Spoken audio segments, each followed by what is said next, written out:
Hey folks, welcome back.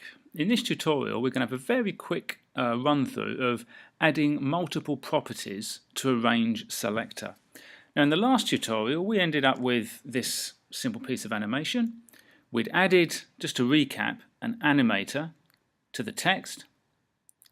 On the range selector we'd set start to 0 and then at 2 seconds we'd put start to 100%, so that the start of the animation, I'm just going to highlight it here, was there, and then it selected its way along the text to end the animation there.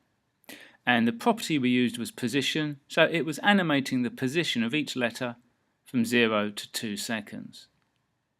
Now that's just one property that we put on here, which is position, but you can add more. On this line here, which is Animator 1, you can go to Add and choose another property. I'm going to put on Opacity.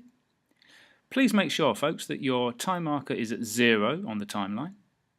And Opacity I'm going to take down to 0%.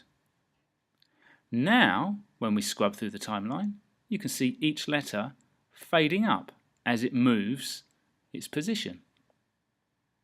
Again, it just adds a little bit more creativity to the animation. You can add more. Click again on here, property, and I'm going to go for scale. And scale is currently set to 100%. Again, leave your time marker on 0 if you can, please. Put scale, I'm going to go for quite a large one. I'm going to go for 300%, see if we can get a nice big dramatic effect. I'm going to select the range selector, so just so you can see what it's doing. I'm going to scrub through here. And that looks quite nice. Got a lovely kind of zoom, fade, and position move effect. Let's have a little render of that and see what it looks like. Yeah, not too bad. So I've added 3. Let's just show you them again. It was position, scale, and opacity. And you do them by going on this line here and clicking on Add and Property. You can put on quite a few, but again, be careful. Don't over-bake your effects. The more you put on, the more, sort of fragmented, and they can start to look a bit cheesy. Usually maybe 3 or 4 of these sort of properties is enough.